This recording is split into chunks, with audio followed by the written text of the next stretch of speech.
Trêmula, ela se posicionou, em meio ao silêncio que se fizera.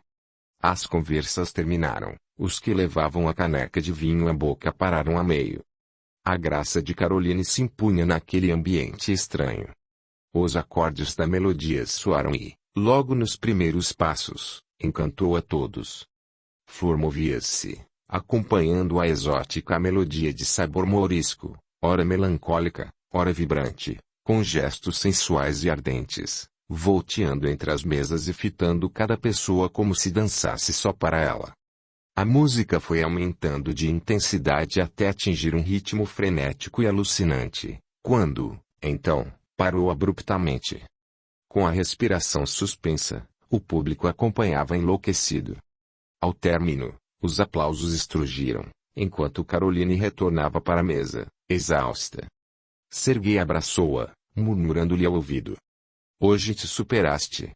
Estavas magnífica." Dolores recebeu-a com um sorriso aberto.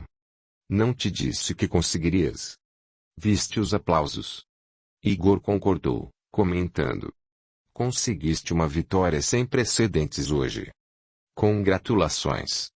Em meio à algazarra que se fez, os frequentadores tinham curiosidade em saber quem era aquela bela mulher que acompanhava o grupo de ciganos, e ao mesmo tempo era tão diferente deles. Os mais afoitos aproximavam-se para travar conhecimento com a dama, outros ficavam olhando de longe, não menos interessados. O fato é que todo o público estava intrigado. De onde surgira aquela mulher? Quem seria? Divertindo-se à larga com tudo isso, os ciganos ficaram mais algum tempo e depois retiraram-se, no meio do comentário geral. Voltaram outras vezes à taberna e já não dispensavam a dança de Flor. A fama da nova bailarina corria pela cidade e o recinto enchia-se cada vez mais de novos frequentadores, que vinham atraídos pela curiosidade e pelo desejo de ver a bela cigana. Quando Flor não aparecia com seu bando, a decepção era grande e a taberna esvaziava-se mais cedo, para a tristeza do ambicioso proprietário. O astuto taberneiro resolveu contratá-la, oferecendo-lhe determinada importância por suas apresentações. Assim, poderia contar com seu espetáculo. Dolores foi a intermediária da proposta e, tudo acertado, Flor começou a apresentar-se regularmente, acompanhada por Serguei, cuja presença não dispensava. Certa noite entrou na taberna um cavalheiro muito bem vestido. Seu traje luxuoso, as maneiras elegantes denotavam pessoa de posição social. Com alguns amigos, acomodou-se numa mesa que o taberneiro, todo solícito, limpou às pressas. O proprietário demonstrava conhecê-lo de longa data, atendendo obsequioso, com um largo sorriso no rosto rechonchudo. Os ciganos já estavam no recinto. Ao vê-lo, Rosário correu a seu encontro, os olhos brilhando de satisfação. "Ramon, por onde andaste, meu querido? Estava louca para ver-te." E, assim dizendo, abraçava-o apaixonadamente. O homem a quem Rosário se dirigia era de estatura elevada, esguio, de gestos aristocráticos e olhos profundos. Seu rosto magro era pálido, denunciando vida desregrada. Extravasava da sua personalidade um ar altivo e displicente que atraía as mulheres. Caroline acompanhou Rosário com os olhos e, surpresa, viu-o abraçando o cavalheiro que acabara de chegar. Atraído por seu olhar, o desconhecido fitou-a. Caroline desviou os olhos, enquanto mentalmente reconhecia que o desconhecido era um homem bem interessante. Logo em seguida era sua vez de dançar e o fez como nunca, consciente daquele olhar que ela sentia preso aos seus movimentos.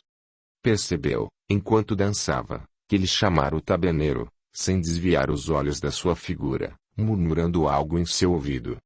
Quando terminou de dançar, retornou à mesa que ocupava com seus amigos ciganos acompanhada pelos aplausos frenéticos dos assistentes. Viu Dolores levantar-se e dirigir-se à mesa do distinto cavalheiro. Notou que ele despedia Rosário, que se afastou remoendo seu ódio. Não deu maior atenção ao fato até que Dolores retornou, puxando-a pela mão. "Vem. Alguém quer conhecer-te." Deu de ombros. Estava acostumada com o interesse das pessoas.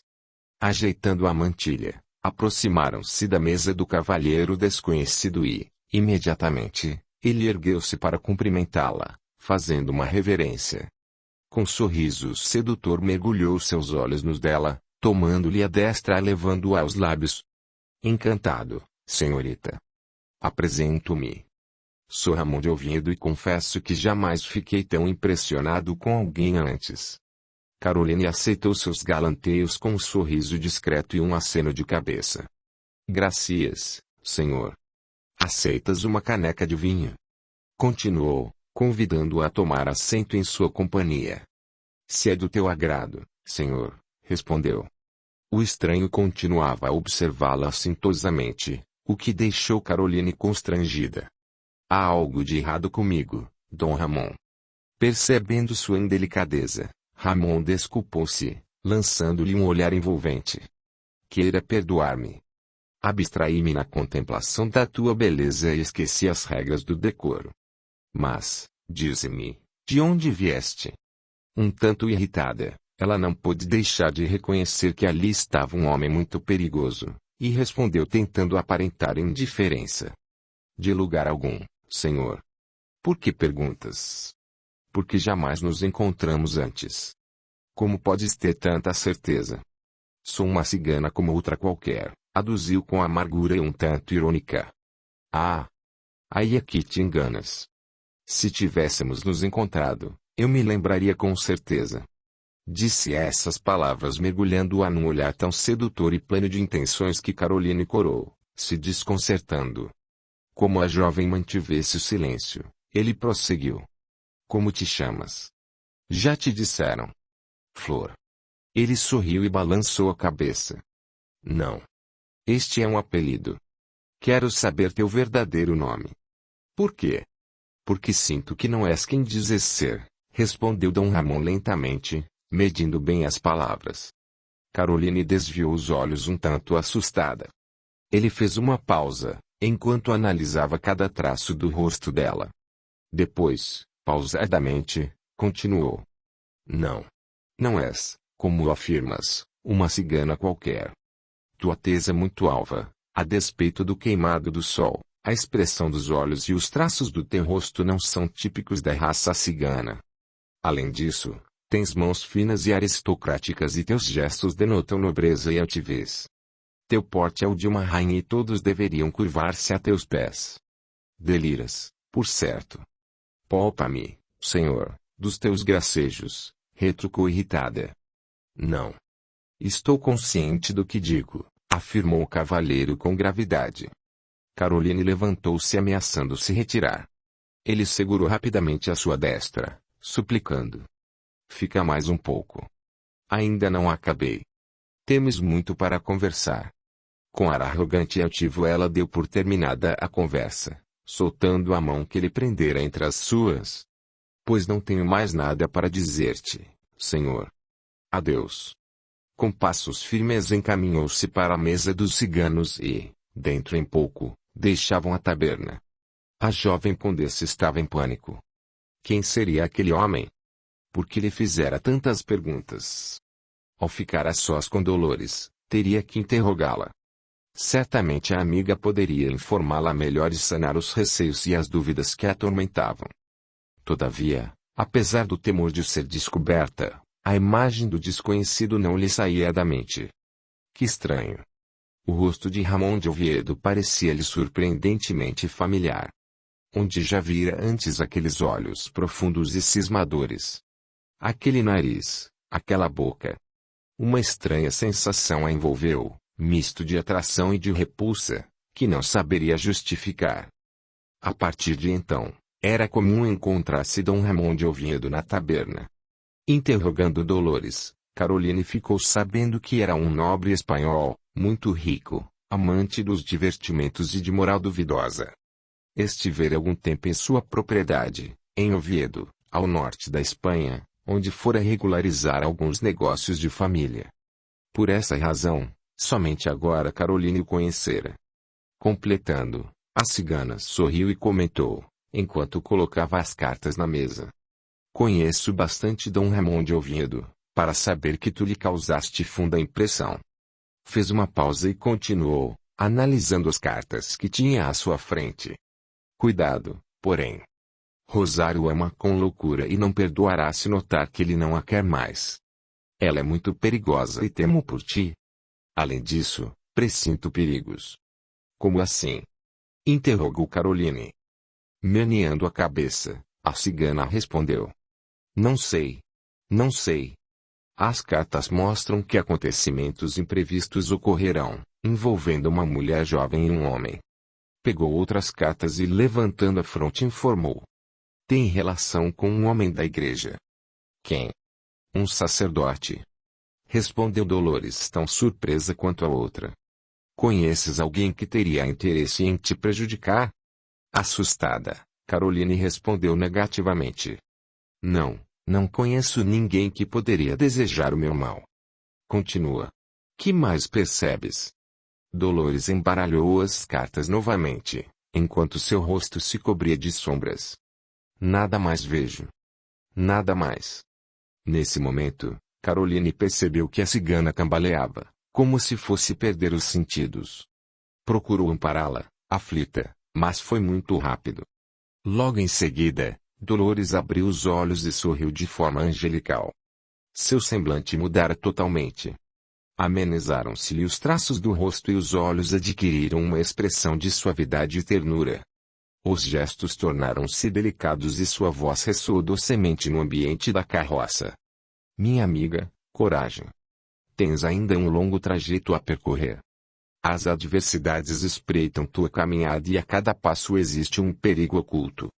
Retorna sobre teus passos, volta para o convívio daqueles que te amam. Gaston se desespera sente acumula sobre tua cabeça uma carga de desventuras que te será penoso suportar. Sê humilde. Reconhece que errou e suplica o perdão dos entes queridos que tanto magoaste com tua conduta impensada. Parecer-te-á, talvez, difícil e humilhante em demasia. Todavia, asseguro-te que no futuro abençoarás esse momento, tanto quanto lamentarás se assim não o fizeres. Fez uma pausa, avaliando o efeito de suas palavras no íntimo da jovem e dando-lhe o tempo necessário para refletir. Caroline soluçava sem conter a emoção. Sabia que quem lhe falava, fosse quem fosse, tinha razão. Era preciso retroceder. Percebendo as íntimas disposições da jovem, a entidade amiga, pela boca de Dolores, continuou. Medita em tudo o que te digo. Busca, através da oração, te ligar àqueles que desejam te ajudar. Só assim terás a força necessária para lutar e vencer. Conta conosco. Estaremos a teu lado buscando orientar-te. Confia em Jesus. Confia. Adeus. Voltando a si, Dolores levou as mãos ao rosto e esfregou os olhos. Não sei o que aconteceu comigo. Sinto-me estranha. Fitando Caroline à sua frente, interrogou surpresa. Estás chorando. O que aconteceu? Caroline reconheceu a amiga que retornara e respondeu, notando que ela de nada se lembrava. Tranquiliza-te. Nada aconteceu. Estou emocionada com tudo o que me contaste. Só isso. Tentando mudar de assunto, convidou. Vou ao rio lavar umas peças de roupa. Vens comigo? Dolores recusou, alegando que tinha outras coisas para fazer. A jovem condessa saiu da carroça aliviada. Queria ficar só. Meditar no estranho acontecimento que ocorrerá aquela tarde. Não podia duvidar. Aquela que lhe falara com tamanho carinho não era sua amiga Dolores. Conhecia-lhe os modos estabanados e os trejeitos, a maneira de se expressar, de olhar e de sorrir. Aquela criatura, fosse quem fosse, era de educação esmerada, maneiras refinadas e a voz possuía um acento doce e inesquecível. Sua presença causara-lhe infinito bem-estar. Sentira-se segura e confiante, sem sombra de medo. Ao contrário, desejou abraçá-la como se fosse uma mãe. Não como sua mãe adotiva, Claire, que nunca tivera tempo para ele e nunca lhe dera carinho. Não. Como uma verdadeira mãe o faria, aconchegando o filho nos braços. Além disso, Dolores nada sabia da sua vida passada. Ignorava a existência de Gaston e de tudo o que se referia a ele. Contudo, naquele momento mágico, quem lhe falara citara nominalmente o marido abandonado e os entes queridos, como se fosse conhecedora de todo o seu passado. Nesse momento, Caroline lembrou-se do sonho que tivera e que lhe causara funda impressão, ainda antes de abandonar o lar. Sim, tinha certeza agora. Era a mesma pessoa, a mesma maneira de falar, o mesmo carinho nas atitudes. Quem seria aquela mulher? Sentia que eram muito amigas, que a conhecia de longa data, sem saber quando ou onde a encontrara. A primeira vez que a viu, pensou que fosse uma santa. Quem sabe seria mesmo? Uma santa interessada em ampará-la. Caroline permaneceu longas horas entregues a si mesma, tentando decidir o que fazer da sua vida. A necessidade de retornar ao lar e ao convívio dos seus avultava cada vez mais em seu íntimo. A imagem de Gaston surgiu aureolada pelas cores da saudade. Ansiava pela paz e pela segurança de uma posição estável. Ao mesmo tempo, pensava: como retornar? Não tinha recursos para isso. Para uma viagem de longo curso era preciso muito dinheiro. O que fazer? Depois de muito meditar sobre a situação, decidiu que melhor seria continuar ali em Toledo mais algum tempo. A dança lhe proporcionaria os meios de ganhar o necessário para mudar de vida. E, quando tivesse o suficiente, voltaria para a França. Assim pensando, pegou sua trouxa de roupas e tomou o rumo do acampamento. Estava escurecendo.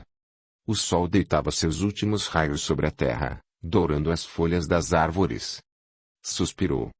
Sentia-se estranhamente confortada, como se sustentada por mãos invisíveis. A esperança voltava a habitar seu coração. Capítulo 15. Ramon de Oviedo. A vida seguia seu curso de forma lenta e monótona. Após ter tomado a decisão de retornar à França assim que tivesse recursos, Caroline dançava com mais vigor ainda. Recebia sempre muitas gorjetas, que atestavam a admiração dos frequentadores da taberna.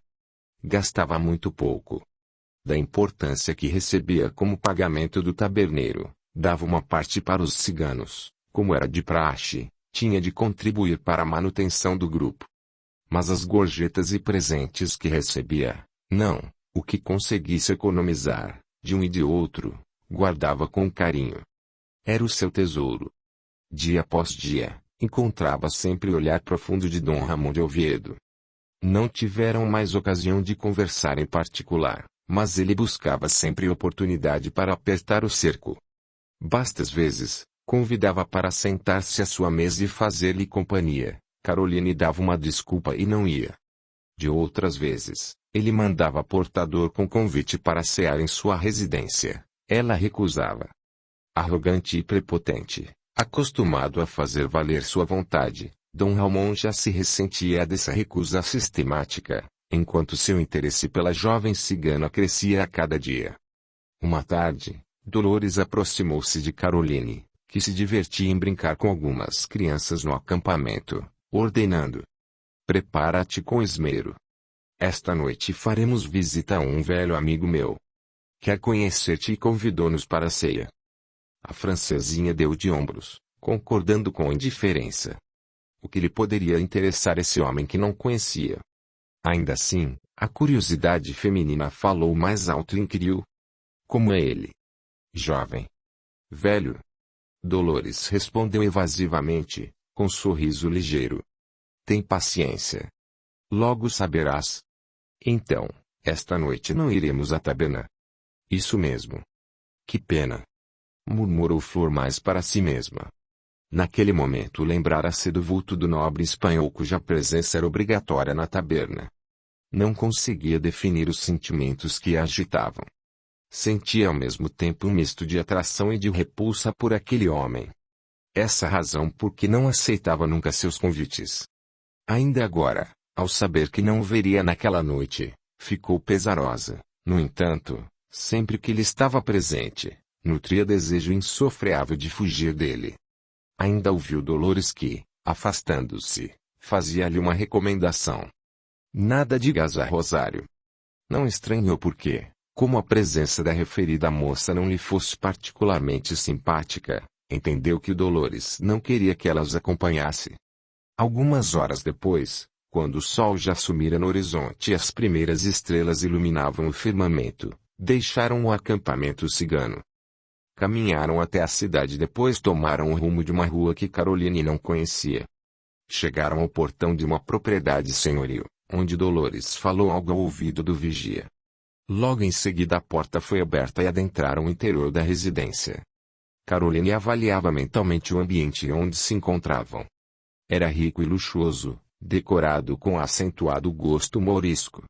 Dentro de poucos minutos, surgiu o anfitrião, estendendo os braços com um sorriso vitorioso no semblante satisfeito. Sede bem-vindas à minha casa. De costas, observando a decoração, Caroline virou-se ao ouvir aquela voz e, ao ver o dono da casa, murmurou, perplexa. Dom Ramon de Oviedo. Tomando as mãos dela nas suas, o cavalheiro desculpou-se. Perdoa-me o estratagema, Flor. Ansiava para que aceitasseis um convite meu, porém sempre te recusaste. A jovem condessa procurou Dolores com os olhos, onde se lia a dor de sentir-se traída, mas a cigana olhava tudo a seu redor, completamente indiferente ao descontentamento de Caroline e despreocupada com o mal-estar que se estabelecera. Aproximando-se mais e levando a mão dela aos lábios, ele renovou a solicitação. E então, Flor, aceitas-se-á comigo? Ao senti-lo tão perto de si, fitando-a com um olhar envolvente e sedutor, ela não resistiu. Está bem. Aceito. Ótimo. Ótimo. Fico muito feliz. Passemos a outra sala, onde ficaremos melhor acomodados. Como se tivesse repentinamente lembrado de alguma coisa, nesse instante Dolores levou a mão à fronte, exclamando. Que cabeça minha! Como fui me esquecer? Desculpai-me, mas preciso ir urgentemente à taberna transmitir um recado. Caroline quis protestar e fez menção de acompanhá-la, mas Ramon a impediu docemente. Fica. Ela voltará logo. Um criado acompanhou Dolores até a porta, passando para as mãos da cigana, discretamente, uma pequena bolsa recheada de moedas, que ela guardou com um sorriso satisfeito. Dom Ramon conduziu Caroline até uma sala muito agradável, onde se acomodaram em macios coxins de seda. O anfitrião bateu palmas e um criado trouxe vinho. Aos poucos, Caroline foi se sentindo mais à vontade. Estava carente e sozinha por tempo demasiadamente longo, fora do seu meio e sem alguém a seu lado. De conversa fácil e envolvente, Ramon a atraía cada vez mais. Não sei mais viver sem ti, Flor. Eu te quero para mim. Não posso mais ver-te dançando sob os olhares cúpidos dos homens. Envolveu-a com os braços repetindo, enlouquecido de paixão. Eu te amo. Eu te amo. Enquanto seus lábios se colaram aos dela. Tentando libertar-se daquele abraço e atordoada pela bebida, ela repetia fracamente. Não posso. Não posso. Por que não, minha querida? Pelo que sei, és livre. Eu também o sou. O que nos impede de sermos felizes? Não posso. Nada sabes sobre mim. Deixa-me sair. Larga-me. Sem poder conter-se mais, ele respondeu, incisivo. Não. Agora não, minha ciganinha. Durante todo esse tempo me provocaste e agora desejas fugir? Não o permitirei. Serás minha de qualquer maneira. E, com os braços fortes, apertava-a cada vez mais, beijando-a fremente de paixão e de desejo. A partir desse dia, Flor não mais voltou ao acampamento cigano e ao convívio dos amigos que fez enquanto lá esteve. Ramon, louco de amor, tudo fazia para alegrar sua vida. Cobriu-a de roupas e de joias, comprava-lhe 1000 coisas que tanto agradam às mulheres, perfumes, enfeites, cremes, loções. No início dedicava-se totalmente a Caroline, tendo em vista o interesse que ela lhe despertara. De temperamento frívolo e volúvel, contudo, em pouco tempo começou a sentir o tédio rondando sua ligação. Passou então a encher a residência de amigos, movimentando os salões com músicas e danças, bebidas e mulheres, retornando à vida que levava antes. Amante da vida fútil e divertida da sociedade de que se privou desde que deixara o corte francesa, Caroline deliciou-se, transitando como uma rainha pelos grupos e pares no salão festivo da residência de Ramon de Oviedo. Às vezes, muito raramente, ele permitia que ela dançasse, encantando os convidados. Dessa forma, o vínculo entre eles tomou novo impulso, revigorado agora pela convivência com outras pessoas. Certo dia, Caroline, como sempre, levantara-se tarde após uma noite muito agitada. Procurava Ramon quando ouviu vozes alteradas. Acompanhando o som um tanto abafado pela distância, foi se aproximando. À medida que avançava, conseguia melhor distinguir as vozes que discutiam acaloradamente. Uma delas, a voz masculina, era sem dúvida de Ramon. A outra, feminina, alterada pelo pranto, parecia-lhe conhecida. Chegando mais perto, viu que a porta não estava fechada. Pela fresta, discretamente, pode vê-los. Ramon, altivo e arrogante, estava de pé. Em seus traços percebia-se o desgosto que a situação lhe causava e em sua boca notava-se um vinco de profundo desprezo. A mulher a seus pés, enlaçada a seus joelhos, levanta a fronte suplicante. Caroline, cheia de espanto, levou as mãos à boca, abafando um grito. Rosário! E a jovem cigana, pois era ela mesma, os longos cabelos espalhados pelas espáduas, o rosto moreno e expressivo lavado de lágrimas, dizia: Tem compaixão, Ramon.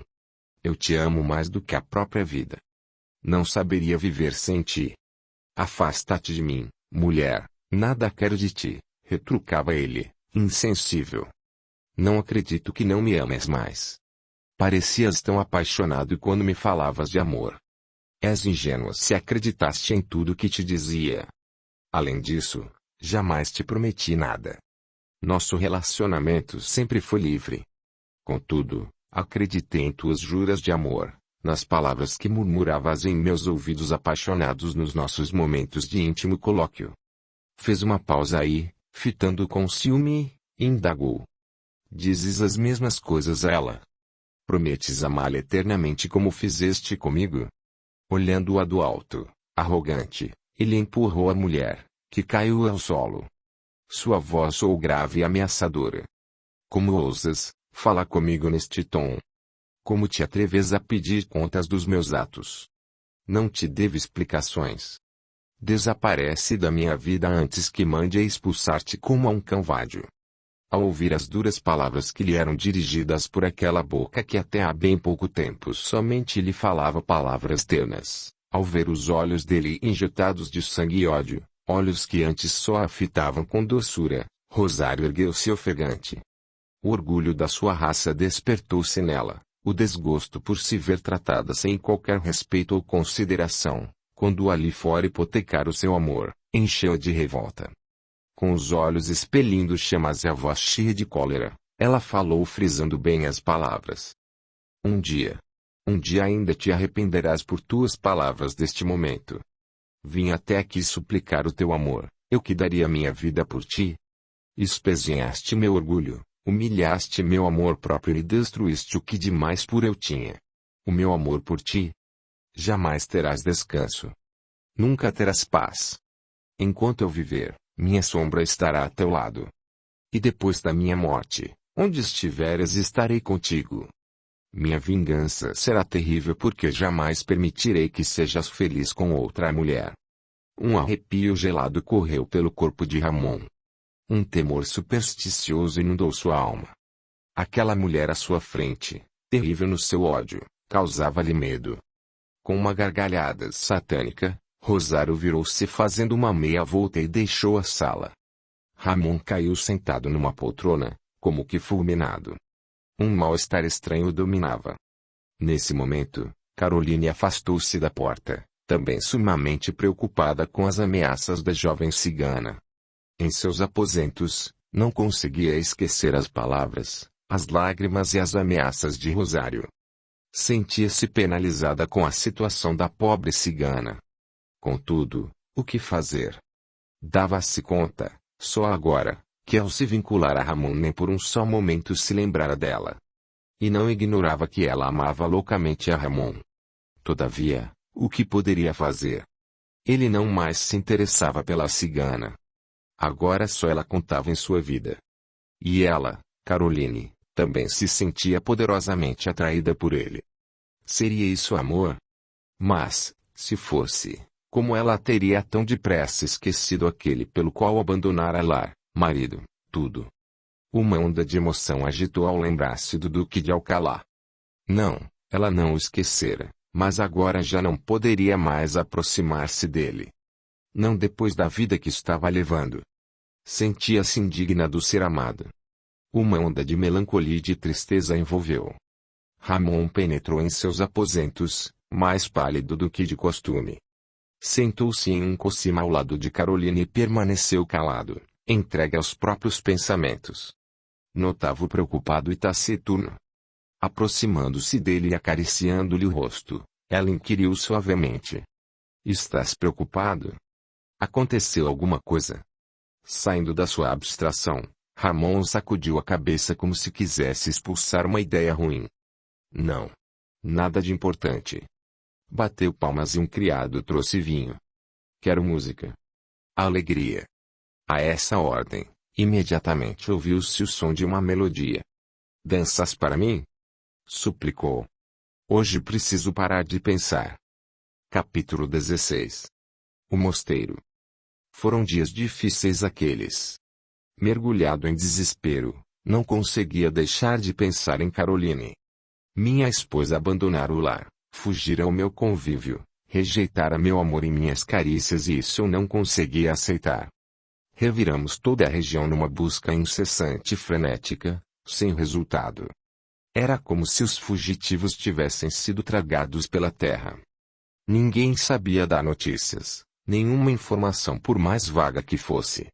Entregue à minha dor, desinteressei-me de tudo. Debalde meus pais tentaram levantar meu ânimo, despertar-me para a vida. Tudo inútil. Durante o dia, tentava controlar-me para não os afligir ainda mais. À noite, porém, solitário em meus aposentos, dava livre curso ao desespero que se instalara em minha alma. Só adormecia depois de muito chorar, e meu sono era agitado. Acordava no dia seguinte, pálido e desfeito, sem ter conseguido repousar direito. Algum tempo depois, um dos criados veio trazer-me uma notícia. Não muito distante dali, fora encontrada uma carruagem que despencara num barranco e se espatifara de encontro às rochas, centenas de metros abaixo. Com o coração aos saltos interroguei: "Acharam os corpos?" "Sim, meu senhor." Os aldeões do vilarejo próximo dizem que foram encontrados 2 corpos de mulher.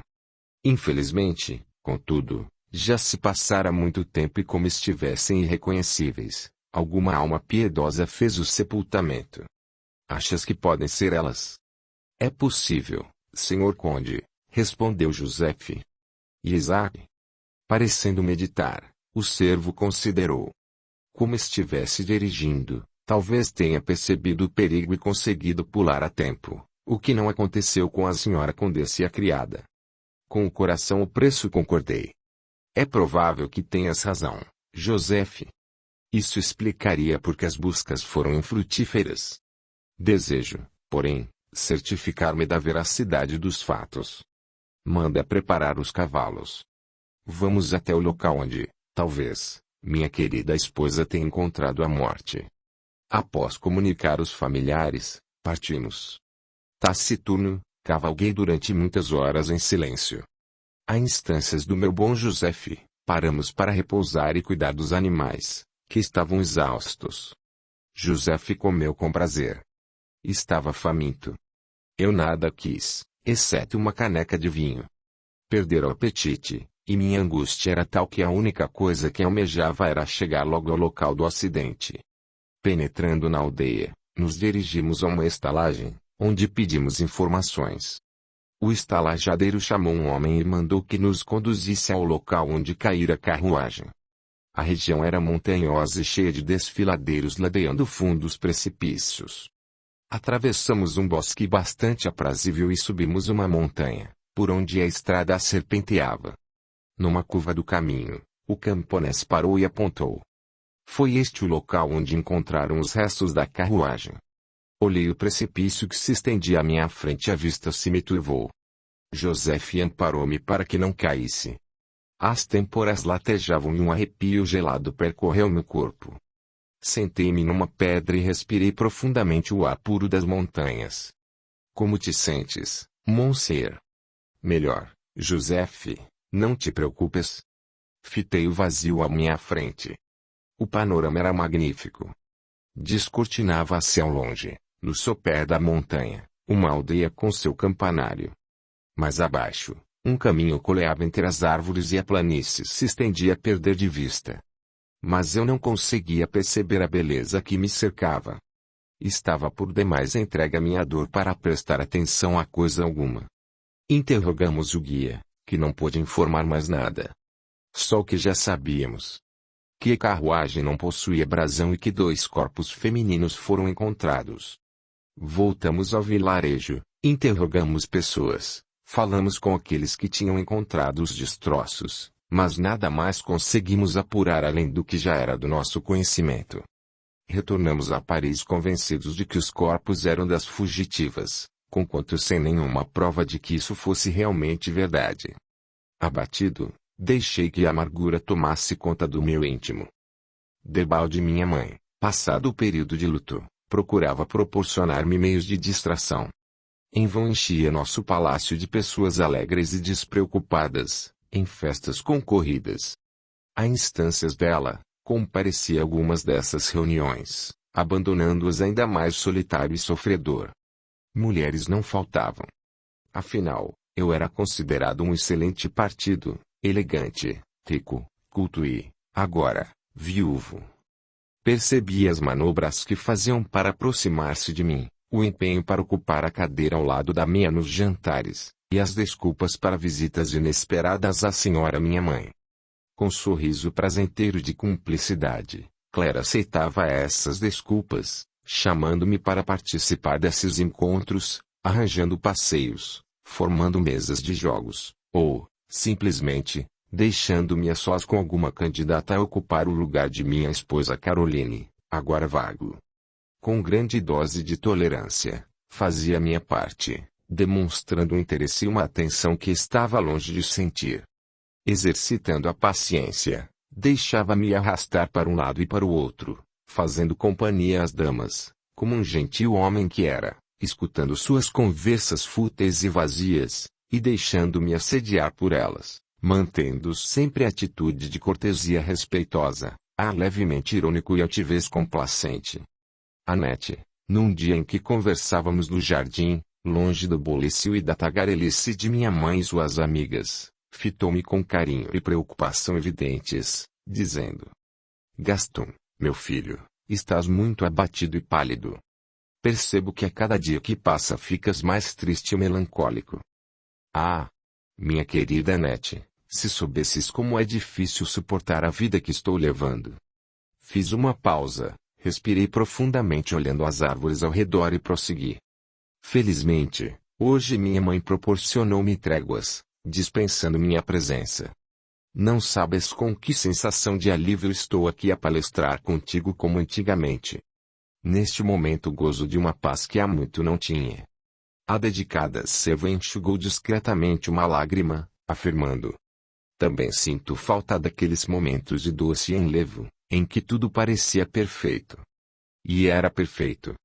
Tínhamos Caroline ao nosso lado. Agora, custa-me crer que não a veremos mais, que o seu riso não mais soará pelas paredes da nossa casa, que sua voz jamais tornará a entoar em meus ouvidos. Um nó apertou-me a garganta. Colocando a cabeça entre as mãos não contive o pranto. Ali, junto de Annette, não sentia a vergonha de chorar. Ao contrário, fazia-me bem. As lágrimas tanto tempo represadas correram abundantes, extravasando toda a dor e angústia que me assolavam o íntimo. Annette acariciou meus cabelos anelados enquanto me afirmava: Confia, Gaston. Tem esperança. Algo me diz que a nossa menina não está morta. Com a voz entrecortada de soluços, indaguei: Achas mesmo, Mas, o que teria acontecido então? Meneando a cabeça, Annette murmurou. Não sei. Não sei. Mas sinto que não morreu. Tenho uma certeza íntima de que ela está viva. Caroline ainda vive, precisas acreditar nisso. Minha pobre Annette, deliras, por certo. O desejo de revê-la faz com que esperes o impossível. Caroline está morta, entendes? Não mais pertence ao mundo dos vivos. Levantando a fronte, passei os dedos pelos cabelos em desalinho, concluindo cheio de revolta. Além disso, mesmo que estivesse viva, não voltaria mais. Esqueças que ela fugiu na calada da noite como uma criminosa, desprezando o nosso amor? Com o semblante denotando intenso sofrimento, Annette suplicou. Ah! Meu filho, não julgues. Não sabemos o que aconteceu e que motivos a levaram a fazer o que fez. Enxugando as lágrimas, ergui-me do banco onde estávamos, afirmando entre dentes. Tens razão. Deus a julgará. Afastei-me resoluto, deixando Annette entregue aos próprios pensamentos. Com o passar dos dias, uma ideia foi me amadurecendo na mente. A vida se me tornara insuportável. Já não aguentava mais as festas, jantares e passeios. Ansiava ficar só, entregue a mim mesmo, mergulhado em minhas leituras. Amava o silêncio, a quietude. Além disso, mais cedo ou mais tarde, teria que decidir-me por uma das mulheres que me faziam a corte. Minha situação estava a cada dia mais insustentável e a todo momento forçavam-me a uma decisão. Sentia-me acuado. Temia que, num momento de fraqueza, levado pelas circunstâncias, aceitasse um compromisso que absolutamente não desejava e tivesse que passar o resto da vida junto a uma mulher por quem não sentia amor. Enquanto acreditara que Caroline estivesse viva, nutria esperanças de encontrá-la e de, mesmo a contragosto, trazê-la de volta ao lar, uma vez que tinha direitos sobre ela. Contudo, agora que a supunha morta, nada mais me prendia à vida. Não tinha mais esperança e nem desejo de viver. Ansiava ficar só em paz. Pobre de mim, que acreditava que a paz e a tranquilidade eram conseguidas através de coisas exteriores. Tarde demais compreendi que a paz é conquista da alma, que ela é a consequência natural de uma consciência pura e livre, porque reta, convicta das suas responsabilidades e do seu dever. Tomei uma decisão e, certo dia, comuniquei a meus pais. Como nada mais me prende à vida, que se me tornou insuportável, comunico-vos que amanhã cedo deixarei esta casa para internar-me em um mosteiro. Desejo servir a Deus. Com os olhos arregalados e sob terrível espanto, meus pais receberam a notícia que jogava por terra todos os seus anseios. Mas meu filho, gaguejou meu pai, jamais tiveste inclinação para a religião. Além disso, aduziu minha mãe, tens a vida pela frente. As mulheres enxameiam ao teu redor e bastaria um gesto teu para que se atirassem a teus pés. É exatamente isso que não desejo, minha mãe. Não compreendes que essas mulheres só me causam tédio e profundo desgosto? Retruquei. Contudo, és rico e invejado por todos. Trocarias tudo isso, uma posição invejável, o amor das damas e a riqueza por uma humilde cela de um mosteiro qualquer? Continuou Claire tentando convencer-me. Não. Troco tudo isso por um pouco de paz, minha mãe, afirmei calmamente. Meu pai ainda tentou demover-me da ideia. Compreendi perfeitamente o medo que sentiam. Após a morte de Caroline, seu patrimônio considerável passou naturalmente para mim, seu esposo. Tomando votos, era comum que o candidato a noviço doasse à igreja todos os seus bens, ou, pelo menos, parte deles, já que na nova situação não precisaria dos bens materiais. Um pouco agastado por perceber o interesse deles, apressei-me a informar. Não vos inquieteis. Não pretendo dispor de todos os bens que me pertencem por direito. Como não temos certeza absoluta da morte de minha esposa ou, pelo menos, não podemos prová-la, pretendo entregar para a igreja apenas uma propriedade, as joias que me pertencem pessoalmente e alguns títulos. Portanto, podeis ficar descansados. Continuareis a desfrutar de uma posição social invejável e a administrar uma fortuna incalculável. E com sorriso mordaz concluí. Devereis apenas rezar para que Caroline jamais retorne do mundo dos mortos. Estais satisfeitos? Trocaram um olhar constrangido, não isento de certa dose de alívio, e meu pai afirmou. Enganas-te, meu filho, se pensas que só a ambição nos move. És nosso único filho e nós te amamos muito. Arrependido já de minha ironia e das ásperas palavras, abracei-o. Eu sei, meu pai. Perdoa-me. Estou desiludido e amargo. Minha mãe laçou-me o pescoço debulhada em lágrimas. O que será nossa vida sem ti, meu filho? Ficaremos sozinhos neste palácio imenso. Não pude deixar de sorrir, lembrando o estilo de vida que levavam, imaginando minha mãe entregue às suas reuniões e jantares. Não, minha mãe. Tendes muitos amigos e não ficareis sozinhos, e também não é esse o meu desejo. Além disso, não vou para longe e, quando puder, vos virei visitar. Está bem? Agora, enxuga estas lágrimas. Quero ver-te sorrir. Despedi-me também de Annette. Abracei-a com imenso carinho. Olhando-me fixamente ela inquiriu.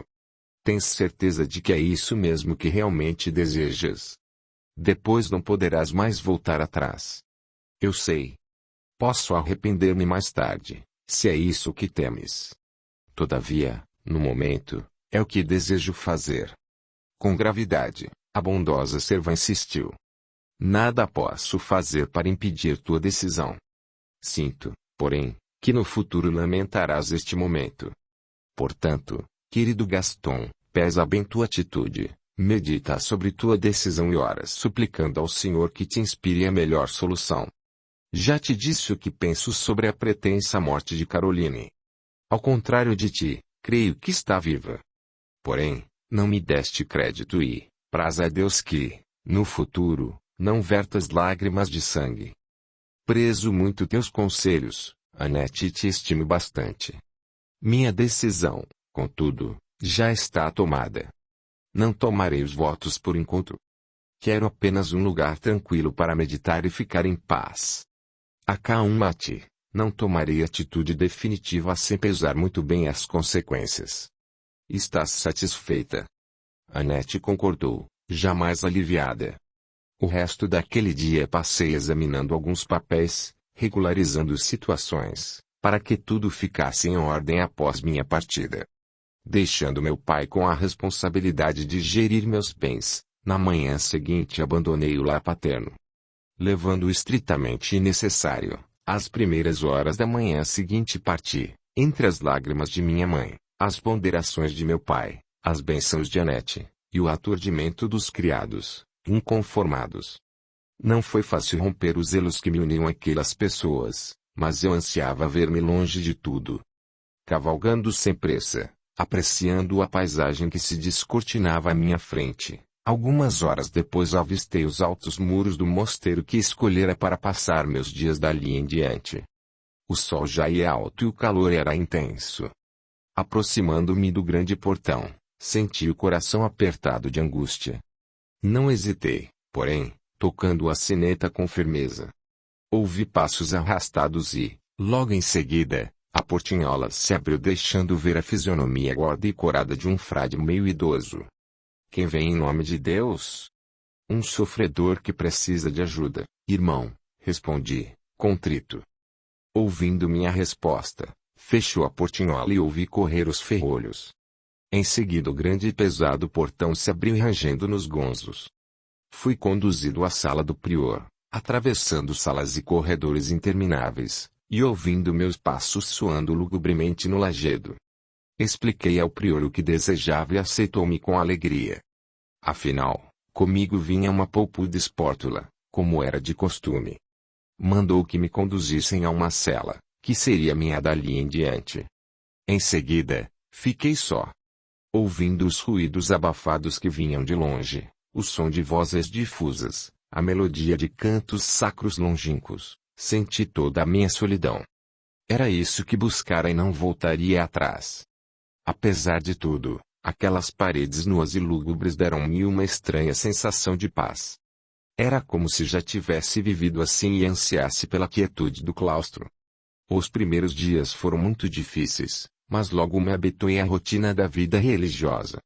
Alguns meses depois, fiquei sabendo da morte de meu avô, Conde Etienne de Montmorency. Orei por sua alma, que já não pertencia mais a este mundo, lamentando o sofrimento de minha avó Adele, que agora ficaria sozinha, sem o companheiro dedicado de tantos anos. Recebia, vez por outra, cartas de minha família, que ainda constituíam um elo com o mundo exterior, aliás, o único, pois, apesar de ter prometido visitá-los de quando em vez, não mais retornei ao lar paterno. Amava aquele palácio, os jardins, o pomar, mas sabia que não suportaria as lembranças tão caras que sua visão me despertaria. Aos poucos, a revolta e a dor foram serenando, amortecidas pela vida insípida e monótona do mosteiro. Mas alguns meses se passaram e tomei os votos definitivos, resolvendo não mais retornar ao mundo profano e adotando o nome de irmão Marcel. Passava a maior parte do tempo livre, entregue à minha paixão, os livros. Executava minhas devoções religiosas como todos os outros da comunidade. Despertávamos às primeiras horas da manhã, quando ainda estava escuro, dirigindo-nos à capela, onde assistíamos a uma missa. Depois, sempre em silêncio, caminhávamos até o refeitório para a primeira refeição do dia, que constava geralmente de leite de cabra, mel, queijo e pão preto. Depois, cada qual tomava um rumo diferente, consoante as tarefas que lhe tivessem sido destinadas. Eu ia para o campo trabalhar a terra. Tínhamos um belo terreno que cultivávamos, o que nos causava infinita satisfação. A horta era vasta e bem cuidada, produzindo o necessário para o consumo do mosteiro, e o pomar, sob nossa supervisão, dava sempre frutos saborosos e fartos. Na hora do almoço, fazíamos a higiene e nos dirigíamos ao refeitório. A refeição, via de regra frugal, constituía-se basicamente de legumes, hortaliças e uma ou outra carne, salvo nos dias festivos quando então a variedade de iguarias era maior. A isso acrescentava-se também uma caneca de vinho produzido no próprio convento. Depois, eram concedidas algumas horas de lazer, quando então eu aproveitava para dirigir minha vasta biblioteca, que não era muito requisitada por grande parte dos membros da comunidade. Ali, durante o resto da tarde, ficava entregue às leituras, um mundo fascinante e cheio de atrativos. Em seguida, cumpríamos nossas obrigações religiosas, ceávamos e nos recolhíamos às celas, para recomeçar no dia seguinte todo o labor da véspera. De tal modo me adaptei à rotina monástica, que me parecia jamais ter conhecido outra vida. Um ano depois do meu ingresso na ordem, recebi a visita de alguém. Estranhei, pois raramente recebíamos visitas de pessoas de fora. Entrei na sala onde o visitante me aguardava e estaquei, surpreso. Joseph. Sim, meu senhor. Como estás passando? Bem, Joseph. Como podes ver, isto aqui não tem a comodidade e o luxo do Palácio dos Condes de Vernon, mas estou em paz. Como vão todos? Revirando nas mãos o chapéu, parecia-me muito nervoso. Aconteceu alguma coisa, Joseph? A que vieste? Indaguei. O antigo criado de meu pai relutava em falar. Parecia constrangido. Observando seu estado, ordenei. Senta-te, Joseph. Arregalando os olhos, ele recusou. Não, Monsieur. Jamais me sentaria em tua presença. Joseph, aqui e agora não existem mais diferenças sociais. Sou apenas um monge e não mais o conde de Vernon, teu patrão. Acomoda-te e dize-me o que te trouxe aqui. Mais tranquilo, ele principiou a falar, tropeçando nas palavras. Bem, senhor, perdoa-me se venho perturbar teu sossego, mas chegaram algumas notícias ao meu conhecimento que achei deveria ser informado. Fez uma pausa estudando bem as palavras. Continua, ordenei. Lembras-te, senhor, do proprietário das terras que fazem divisa com as de teu pai, no campo? Sim, o Visconde de Linley. Isso mesmo. Pois bem, O senhor Visconde esteve em visita a teu pai um dia desses e, enquanto conversavam, tive tempo de entreter-me com o seu criado, Juan, que é meu amigo de longa data. Por Juan fiquei sabendo que estiveram em Castela, em visita à corte espanhola. O mais extraordinário é que... Ah! Senhor, não sei se devo contar. Fala, homem, estás a pôr-me nervoso. O que aconteceu de tão extraordinário? Bem, senhor, Juan afirma que viu uma mulher que é a cópia fiel de tua falecida esposa, a nossa Condessa Caroline. Mudo de espanto, senti o coração bater descompassado. Quem é essa mulher? Onde está? Não sei, senhor. Juan afirma que era uma cigana. Cigana? Sim, meu senhor. Porém, ele disse que se parece com tua esposa como duas gotas d'água. Onde ele a viu? Nas ruas de Toledo, senhor. Sacudi a cabeça rechaçando o louco pensamento que se me instalara na mente, não desejando mais ter esperanças. Não, não. 1000 vezes, não. Como confundir minha esposa Caroline com uma cigana vulgar? Não sei, senhor.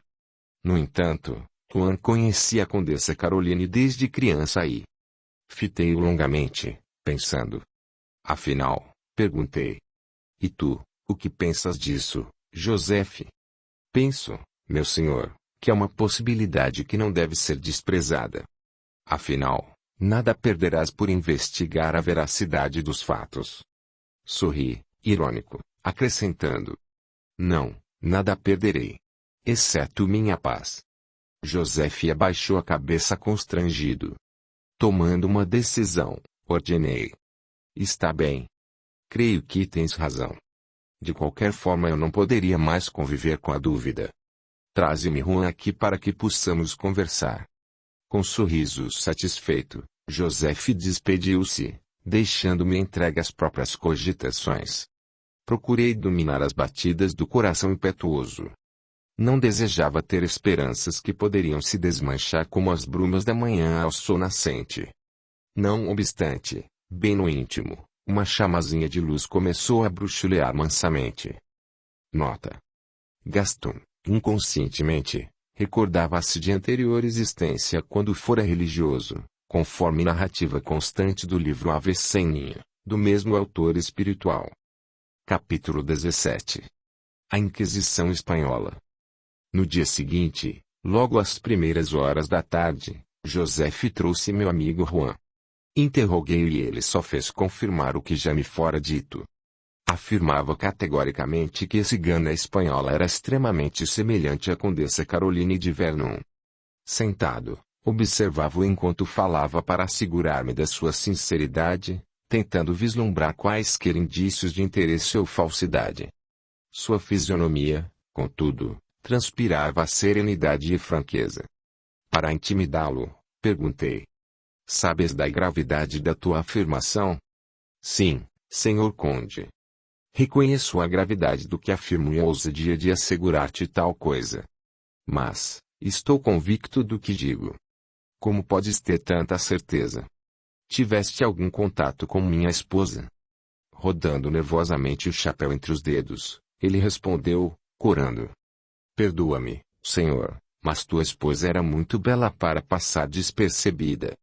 Todos a admiravam muito. Além disso, muitas vezes eu a vi de perto, quando ia em visita aos senhores de Linley e passava as tardes com a menina Vitória. Acredito em tua sinceridade, meu bom Juan. Contudo, uma semelhança de feições não justifica as tuas suspeitas. Existem semelhanças que ficaram célebres na história.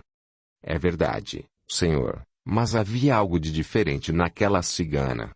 Prendi a respiração, tenso. Sim. Continua. Apesar da roupa, da pele mais escura queimada pelo sol, aquela mulher tinha um porte de rainha, uma tal dignidade nas feições e nos gestos que destoavam do restante. Essas palavras levaram-me a tomar uma decisão. Louca esperança passou a agitar-me o íntimo. A razão dizia-me para ter cuidado, que era impossível que fossem a mesma pessoa, contudo o coração desgovernado ansiava por descobrir a verdade. Procurei o superior do mosteiro e falei-lhe do meu desejo de ir para a Espanha. Não escondi os motivos que a isso me obrigavam. Com gravidade, o velho religioso ponderou. Sabes das dificuldades que vais encontrar lá, não é verdade? Não ignoras que em terras espanholas, mais precisamente em Castela, a Santa Inquisição é uma realidade inconteste. A Rainha Isabel não tem medido esforços para que o Tribunal do Santo Ofício funcione a contento. Concordei com um gesto de cabeça. Sim, reverendo padre. Não ignoro as dificuldades por que passa a Igreja na Espanha. A despeito de suas convicções e ideias, muitos religiosos têm sido obrigados a participar, embora com repugnância, meu filho, argumentou o prior. Também sei disso, meu pai. Bem. Além do mais, deves ir preparado para uma decepção. Tu mesmo afirmaste que as possibilidades de que a referida cigana seja tua ex-esposa desaparecida são muito pequenas. É verdade, reverendo padre. Mas, por menores que sejam, não posso deixar de averiguar. Caso contrário, o resto da minha vida ficaria com essa dúvida. Concordo contigo. Tens razão. Mas, suponhamos que essa mulher do povo seja aquela que presumes. O que farás então? Já não és livre, meu filho. Agora és um servo de Deus, ponderou o ancião. Com a cabeça entre as mãos, inclinei a fronte, aflito. Ah! Meu pai, se isso for confirmado, não sei o que farei. A morte, talvez, seja preferível a sabê-la viva e não ter mais direitos sobre ela. Levantando-se, o bondoso velhinho colocou a mão em meu ombro, afirmando: não desejo estar na tua pele, meu filho. Contudo, confia em Deus. Medita sobre tudo o que conversamos e depois decide o que fazer. Tens a minha bênção. Rezarei para que tudo transcorra da melhor maneira possível. Abençoou-me e saiu, deixando-me entregue a íntimas elucubrações. Na manhã seguinte deixei o mosteiro. Dirigi-me a Paris para uma visita ao lar paterno. Receberam-me com grande alegria. Minha mãe fitava-me com estranheza. Não pareces mais aquele que daqui saiu, meu filho. Estás diferente, mais magro, mais maduro. Não és mais aquele rapaz jovem e belo. Agora pareces um homem sofredor e aflito, falou-me com dolorosa franqueza. A vida encarregou-se de amadurecer-me, minha mãe. Audiolivro realizado pelo canal Surya Chand Audiobook. Meu pai demonstrava preocupação comigo, afligindo-se com a minha situação. Não contei a eles a razão da minha transferência para a Espanha. Disse que receberá ordens superiores para executar uma função no mosteiro franciscano de Toledo. Voltaria o mais breve possível. Não deves viajar sozinho, Gaston, ponderou meu pai. Leva um servo contigo. Já não tenho mais servos, meu pai. Sou agora um religioso sem qualquer regalia, respondi com sorriso irônico. Sei disso, meu filho. Leva, então, um servo meu, apenas para companhia durante a viagem. As estradas são perigosas, insistiu ele. Pensando bem, senhor meu pai, não é má ideia. As estradas estão infestadas de salteadores e preciso chegar incólume ao meu destino. Fiz uma pausa e perguntei. Pode ceder-me Joseph? Satisfeito, meu pai sorriu mais aliviado. Naturalmente, Gaston. Vou mandar fazer os preparativos para a viagem. Mais tarde, naquele dia, fiquei a sós com Annette. Com lágrimas nos olhos, a velha serva fitou-me com expressão de tristeza. Não cumpriste tua promessa, meu filho. Afirmaste que não farias os votos definitivos. Ah! Minha boa Annette, e não sabes o quanto lamento agora. Ainda acreditas que Caroline está viva? Mais do que nunca, Gaston. Se ela estivesse morta, já teria vindo ver-me. Sabes que tenho facilidade para ver os seres que já não pertencem a este mundo, não é? Em minhas orações tenho pedido a Deus que, se ela estiver no além-túmulo, me apareça. Apesar de todos os meus esforços, não consegui obter qualquer notícia. Tomei as mãos dela entre as minhas, confidenciando. Pode ser que estejas com a razão. Ouve. Relatei a ela os últimos acontecimentos. À medida que falava, ela demonstrava sua aceitação. Quando terminei, Annette estava em lágrimas. Deus seja louvado. Afinal, uma notícia da nossa menina. Sinto que ela deve estar sofrendo muito. Pobrezinha. Ao nos despedirmos, Annette demonstrou apreensão, falando-me com gravidade. Meu querido Gaston. Seja qual for o resultado dessa empresa, não esqueças de que agora tens responsabilidades que assumiste espontaneamente e que não podes menosprezar. Aceita o que o Criador tiver para te ofertar e resigna-te ao que não puderes evitar. Sinto que seres maléficos adejam ao teu redor procurando uma ocasião para te atingir. Temo por ti, meu filho. Não tomes atitudes das quais possas te arrepender depois. Busque a ajuda do Senhor, que saberá suprir-te de forças. Não desfaleças na jornada que empreendeste nem te rebeles contra o poder divino. O sofrimento é bênção regeneradora para nossa alma. Ficarei orando por ti. Adeus. Suas palavras calaram fundo no meu coração e, sob terrível angústia e tristes presságios, partimos ao alvorecer.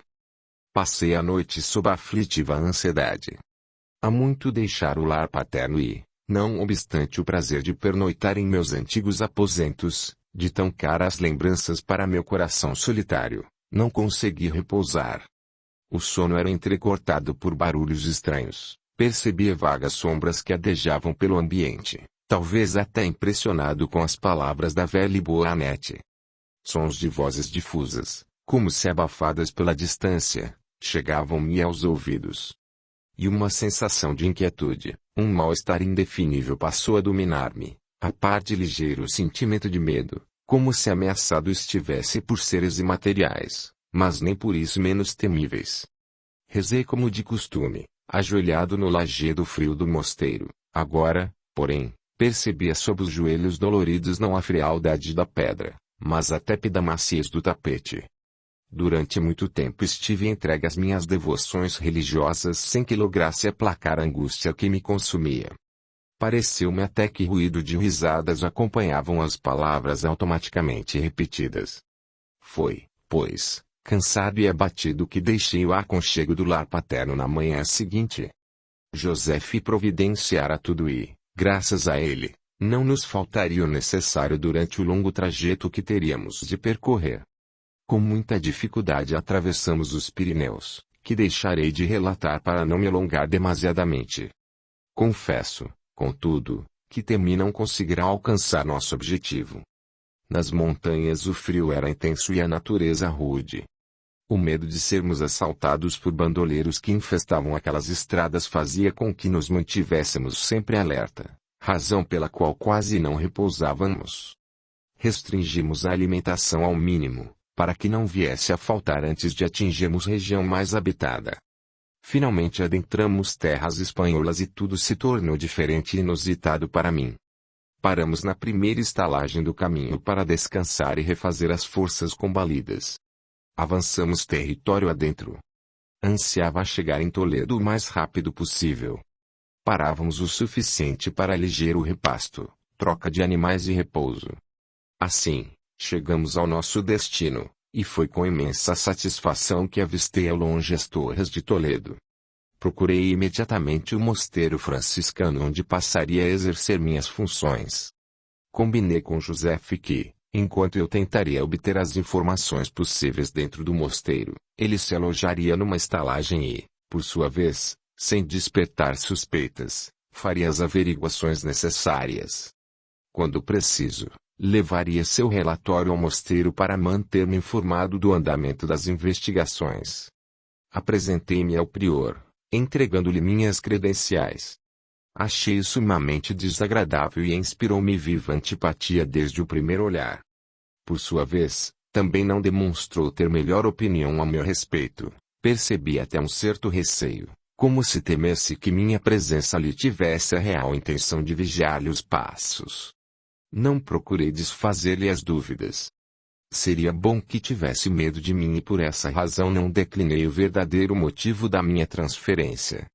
Em contato com outros membros da congregação, notei esse mesmo temor. O ambiente estranho, de olhares esquivos uns, odientos outros, receosos, até apavorados, intrigou-me. A sensação que experimentei, a primeira refeição que fiz com os outros membros da comunidade, era de uma atmosfera opressiva, de medo e insegurança, que chegava quase a ser palpável. Eu desconhecia o que era a Inquisição na Espanha e o que ela fazia com as pessoas e o povo em geral. Não ignorava seus fundamentos, mas não tinha ideia de como funcionava na prática, já que na França desconhecíamos esses rigores. Com o passar dos dias pude sentir mais profundamente a influência que o Tribunal da Santa Inquisição exercia sobre todos. Ninguém estava a salvo, ninguém se sentia seguro, temiam falar, não podiam escrever e até pensar era perigoso. Porém, como minha finalidade ali em terras espanholas fosse outra, procurei desinteressar-me do que acontecia ao meu redor. Utilizei, sim, a imensa capacidade que a Igreja tinha de conseguir informações, uma vez que possui uma ampla rede de informantes. Não foi fácil. Parecia que tinham sido tragados pela terra. Ninguém sabia de nada. O primeiro lugar que investigamos foi o Palácio de Alcalá, evidentemente, porém o Duque estava ausente, em viagem, e, pelas informações, fora sozinho. Ninguém dava notícias de Caroline. Cheguei à conclusão de que me enganara. Ela não o procurara, se é que era realmente Caroline a mulher que Juan vira, uma cigana. De qualquer forma, teria que reconstituir os passos que Caroline pudesse ter trilhado desde que chegou na Espanha. Assim, algum tempo depois, descobri um homem que dizia ter alugado alguns cômodos para uma senhora muito bonita, cuja descrição coincidia com a de Caroline, e um casal de servos. Fiquei eufórico, contudo minha satisfação durou pouco. Infelizmente, o homem nada mais sabia sobre eles, a não ser que o casal de criados abandonara a senhora e que a dama, algum tempo depois, fugira sem lhe pagar os aluguéis atrasados. Não sabia de onde vieram, a não ser que eram franceses. Falou-me, porém, de uma criada que trabalhara para sua inquilina e que poderia ser encontrada facilmente. Joseph foi ao bairro indicado pelo espanhol e, depois de muito indagar, encontrou a rapariga. Trouxe-me a jovem com quem conversei. Apavorada por ter sido chamada por um monge e julgando-se perdida, afiançou-me que contaria tudo, não omitindo nada. Para livrar a pele, acusou a antiga patroa de feitiçaria e de pacto com o demônio, afirmando: "Nada tenho com isso, reverendo frade, mas eu a encontrei desmaiada em 2 ocasiões diferentes, como se tivesse tido um ataque." A essas palavras meu coração disparou. "Tens certeza do que dizes, mulher?" Indaguei. "Sim, senhor." Ela estava estranha e murmurava coisas desconexas, caída no chão. Tive medo e deixei aquela casa, pois sou uma cristã temente a Deus. "Sabes onde ela poderá ser encontrada?" Insisti. Nunca mais soube dela. Se conhecesse seu paradeiro, não hesitaria em entregá-la ao Santo Ofício. Sentindo um profundo desprezo pela infeliz, dispensei-a. "Está bem. Acredito em ti. Estás dispensada, por ora. Sê grata a Deus por eu ser tão benevolente, caso contrário não te safarias tão facilmente. Se descobrires qualquer coisa sobre essa mulher, não deixes de me procurar pois serás bem recompensada." Agarrou-me a mão beijando-a, agradecida, sob protestos de fidelidade e ajuda. Ao ficar só, exultei. Estávamos no caminho certo. Esta era a primeira notícia concreta que me chegará ao conhecimento. Tinha agora indícios mais seguros de que aquela francesa era realmente Caroline. E ela fora denunciada pelas convulsões a que estava sujeita vez por outra desde a infância. Respirei mais aliviado. Estava próximo o dia em que a encontraria. Se residisse na cidade, isso não seria difícil. Continuamos as buscas, mas o tempo passava sem que conseguíssemos avançar um passo sequer. Tudo isso porque a cigana de que Juan falara desaparecera. Ninguém mais ouviu falar dela, nem da dama francesa que eu acreditava fosse Caroline. Capítulo 18. A morte de Miguel de Zamora. O som de risadas ecoava pelos salões festivos e pelos corredores. O odor do vinho misturava-se aos perfumes das damas, enquanto os pares espalhavam-se pelos terraços de jardins, cada qual entregue a si mesmo. A música envolvente, o próprio ambiente saturado de emanações deletérias, era um convite ao dessegramento e à licenciosidade. Indiferente a tudo isso, Flor transitava pelos grupos, sorridente e desenvolta. Nada em si fazia lembrar a antiga cigana. Trajando roupa luxuosa, coberta de joias e bem penteada, demonstrava toda a nobreza do seu nascimento, readquirindo a confiança e sentindo-se senhora da situação. Acompanhando-a com os olhos à distância, Ramon conversava com um amigo. Seguindo a direção do seu olhar, o outro comentou: sem dúvida é uma bela mulher a tua Flor, amigo Ramon, e és realmente um felizardo. É verdade.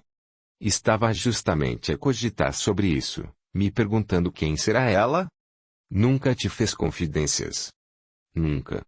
Sempre que pergunto, muda de assunto e se recusa a responder. No entanto, é mulher de classe social elevada, isso fica patente em suas atitudes, seus gestos e sua elegância. Conversa com desenvoltura e qualquer ambiente, por mais requintado que seja, lhe é natural. Creio que agiria da mesma forma se eu a levasse ao Palácio Real e apresentasse às suas majestades, Fernando e Isabel. Tens razão. Mas, como uma tal criatura surge não se sabe de onde, sem que se dê pela falta dela. Sem que ninguém a procure. Penso da mesma forma e já providenciei sobre esse assunto. Sim. É francesa, disso não tenho dúvida. Enviei uma pessoa ao corte de França para fazer averiguações. Espero receber notícias o mais rápido possível. Estou muito ansioso, amigo Carlos. O outro sorriu, levantando a taça de vinho. Então, brindemos à curiosidade e ao pronto regresso do teu enviado. Nisso, Flor aproximou-se dos dois amigos, que conversavam um tanto afastados. Vinha esfuziante de alegria e animação.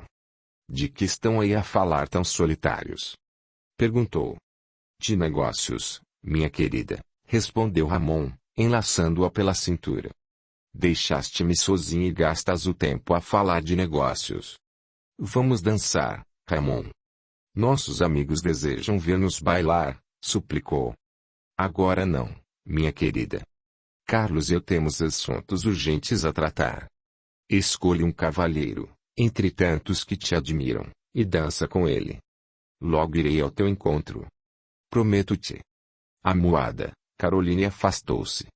Logo em seguida, porém, já estava alegre novamente palestrando com alguns convidados. Ramon e Carlos deixaram o salão, procurando local mais tranquilo para trocar ideias. Buscaram pequena sala, contígua ao escritório, e acomodaram-se confortavelmente, depois que o anfitrião cerrou a porta.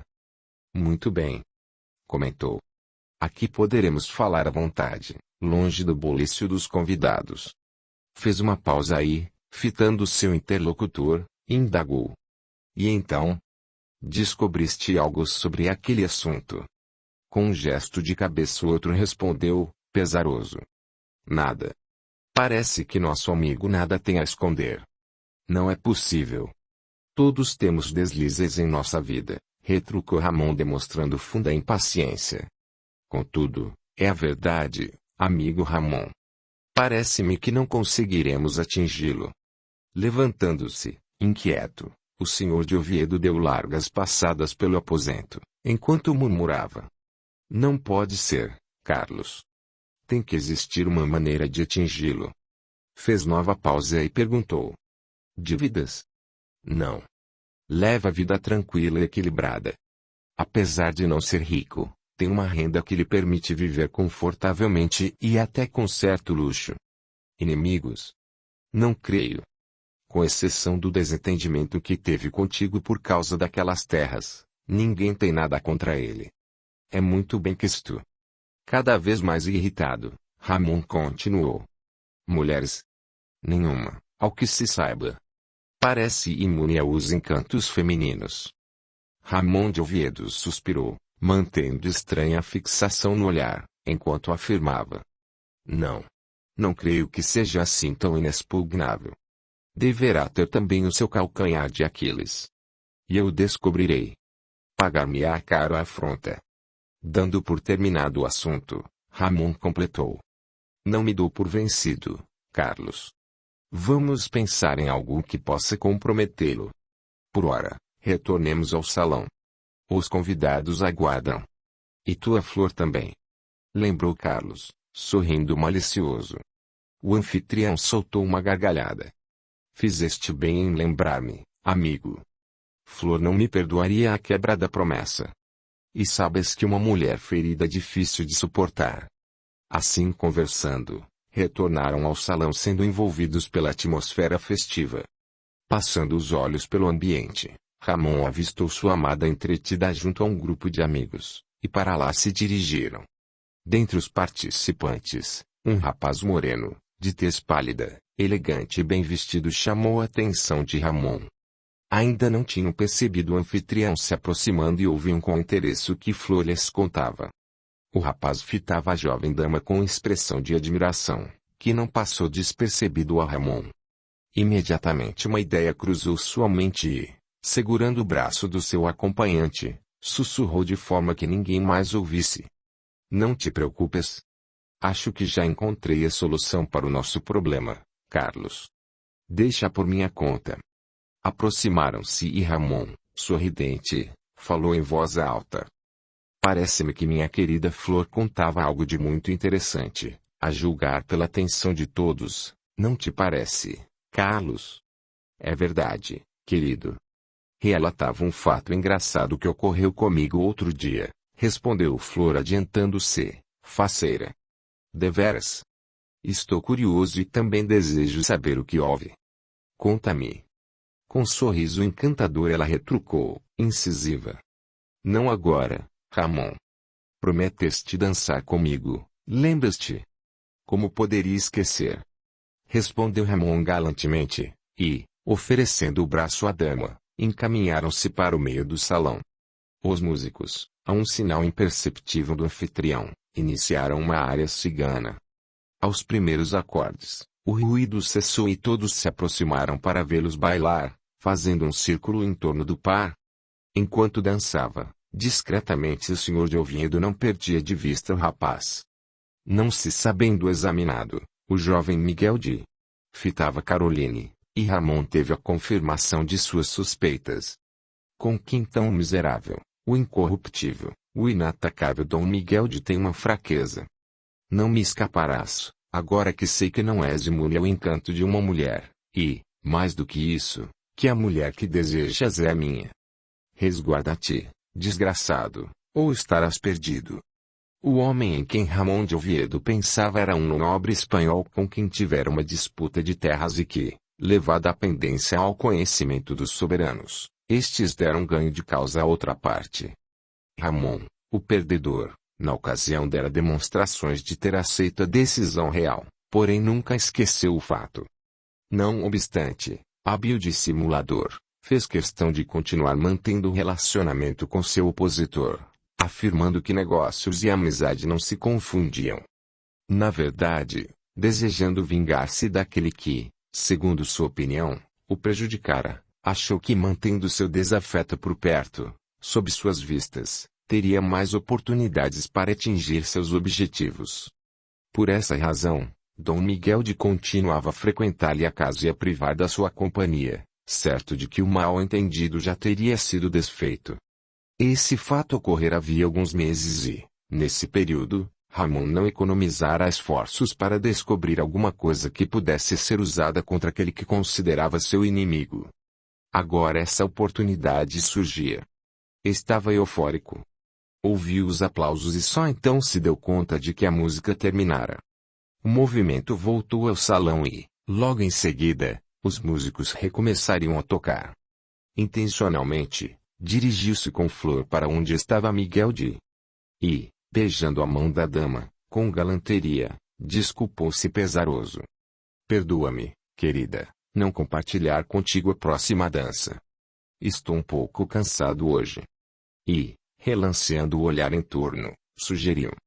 Não desejo, contudo, privar-te desse prazer. Por que não fazes par com nosso amigo Dom Miguel?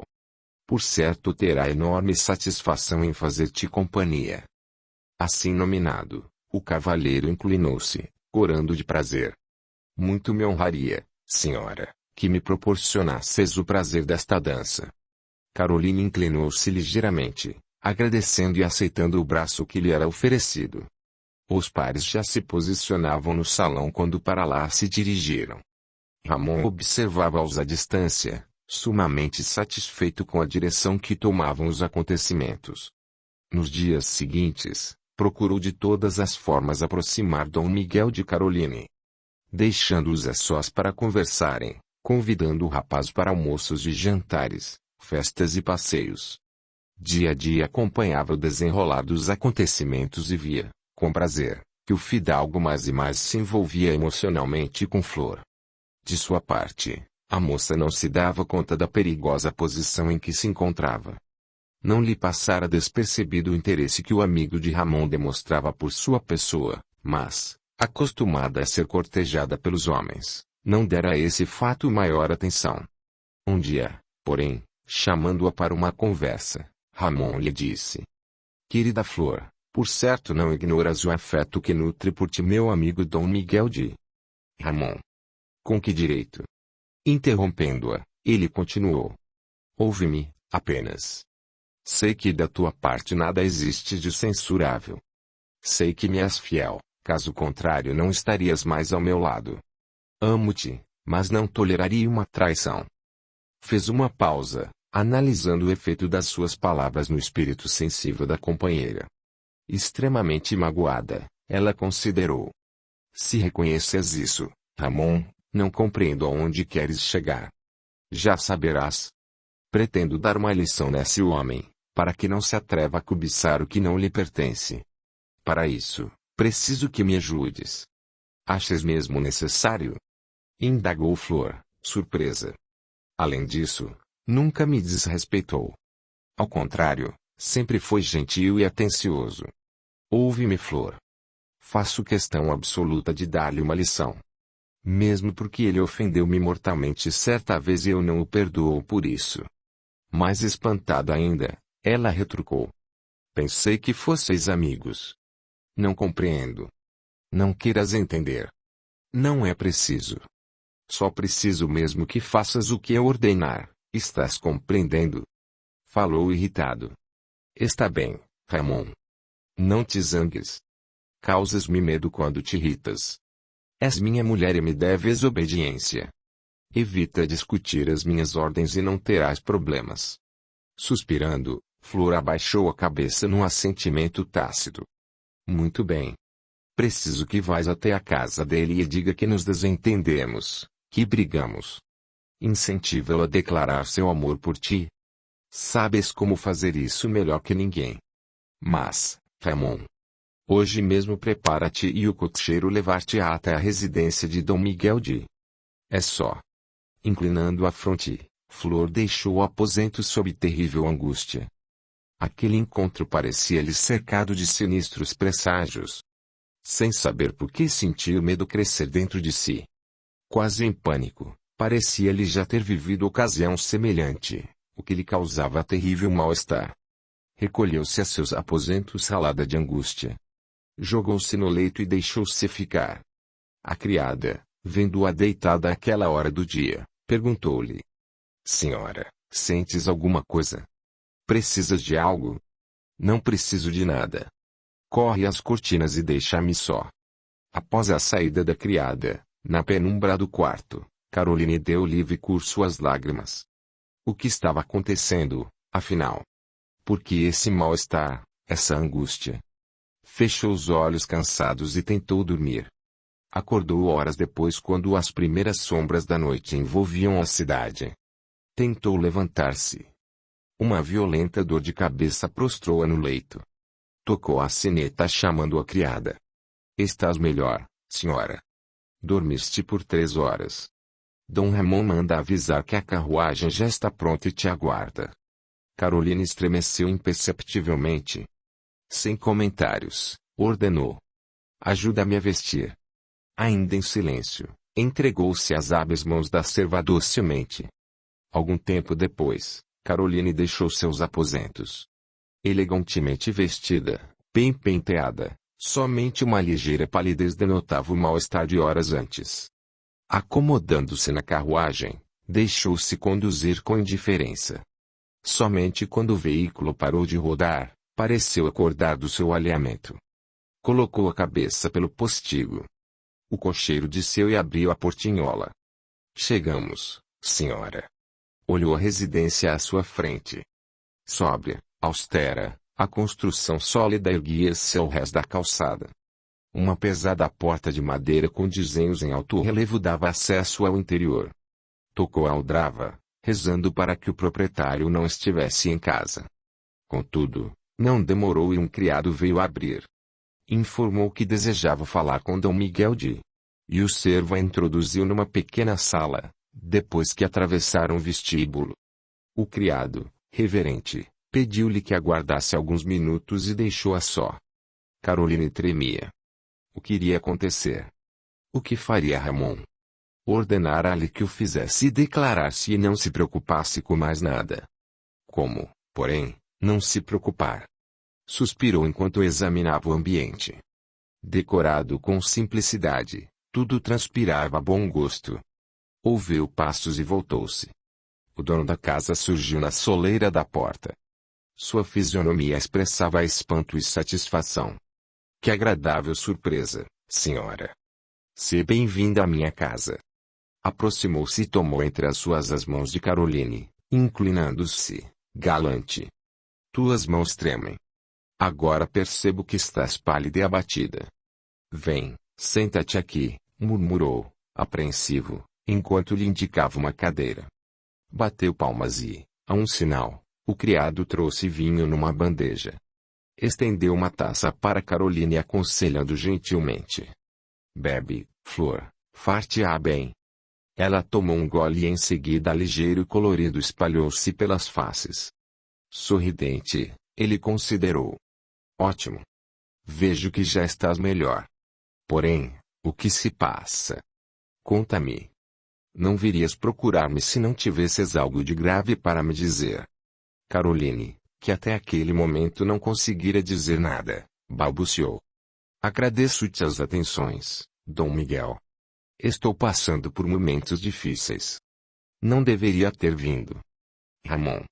Erguendo-se de um salto, ele inquiriu. O que te fez Ramon de Oviedo? Dize-me. Nada me escondas.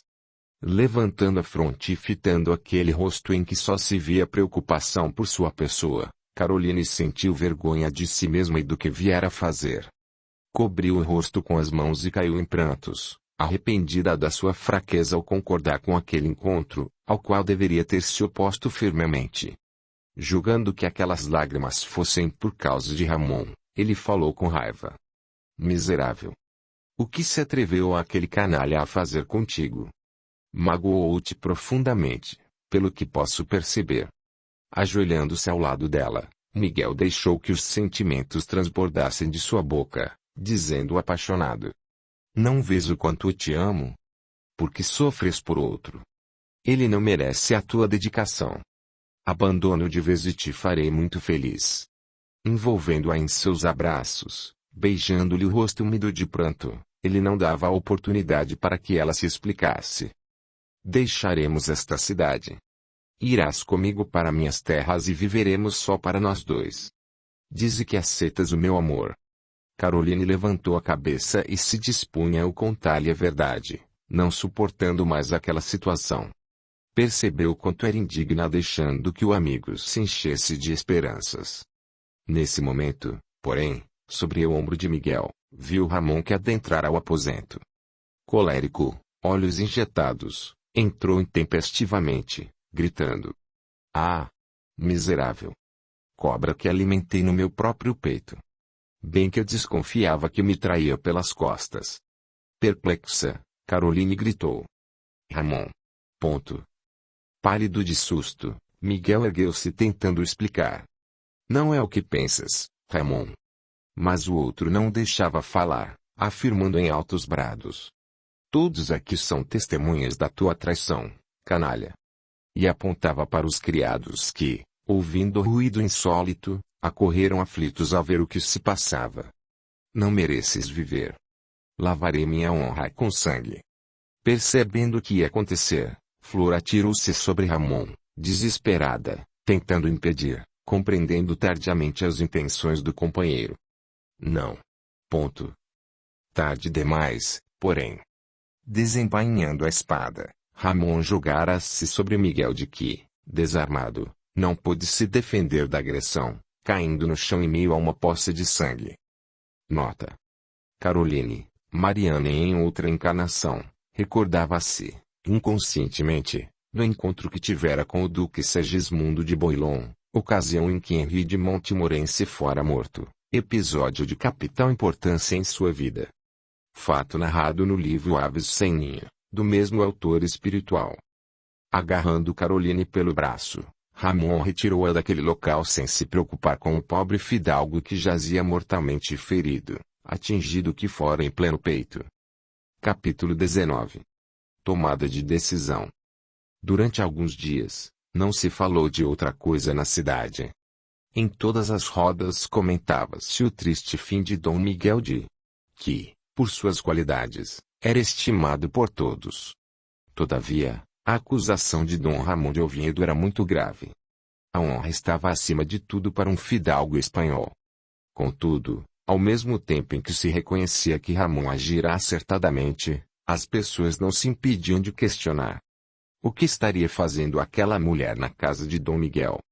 Por que motivo teria deixado sua residência para procurar Miguel de em seus próprios domínios e numa hora em que as mulheres não costumavam sair desacompanhadas de suas casas para passeios noturnos? Dom Carlos, porém, espalhava a notícia de que Flor resolvera procurar Miguel de tentando colocar um ponto final numa situação muito desagradável, uma vez que o dito senhor vivia sempre a assediá-la, e ela temia que Dom Ramon percebesse o louco interesse de Miguel por ela. Mas, dizia Carlos justificando o amigo, informado de tudo, Ramon a seguira e surpreender aos dois juntos. Assim justificado, Ramon passou a gozar de maior consideração ainda dos amigos e de todos aqueles que aplaudiam sua atitude.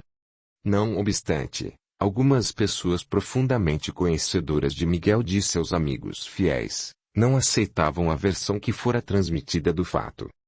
Sabiam que Miguel possuía caráter íntegro, era leal e generoso, e não acreditavam que tivesse traído um amigo, ainda que esse amigo fosse Ramon de Oviedo, que, reconhecidamente, não gozava de boa reputação. Mas, como não existia outra explicação para o sucedido, calaram-se. Flor, premida por terrível crise nervosa, deixou-se conduzir para casa. Em seus aposentos permaneceu por muitos dias sem querer ver ninguém. Entregue a si mesma, passava as horas a meditar, remoendo mentalmente os últimos acontecimentos. Um torturante sentimento de culpa a dominava. Como pude prestar-me aquele papel? Pensava ela debulhada em lágrimas. Aquele pobre homem sempre se pautara com dignidade e respeito, jamais a molestara com propostas indignas, como muitos dos amigos de Ramon o faziam. A todo instante a cena repetia-se em sua mente, como se fosse interminável. Via Ramon chegando, ouvia suas palavras ásperas e seu próprio grito desvairado, enquanto sua espada embebia-se no sangue de Miguel de que caía ao chão, ferido de morte. Com o passar dos dias, Flor foi se acalmando. Nunca mais vira Ramon desde o dia fatídico. Era em vão que ele batia à sua porta querendo falar-lhe. A criada tinha ordens para não o deixar entrar. Ramon respeitava-lhe a vontade, cheio de paciência, sabendo que ela estava emocionalmente instável e também por não querer o forçar a situação. Ser-lhe fácil obrigá-la a desistir dos seus caprichos e forçá-la a ouvi-lo, uma vez que era o dono da casa e todos lhe deviam a obediência servil. No entanto, respeitava-lhe a vontade por achar que era a melhor política. Sabia que, mais dia menos dia, ela deixaria os aposentos. Tudo passa e logo Flor esqueceria o acontecimento desagradável. Sozinho, contudo, Ele dava livre curso à sua irritação e tinha desejos de arrancá-la do quarto com violência e dar-lhe uma boa sova.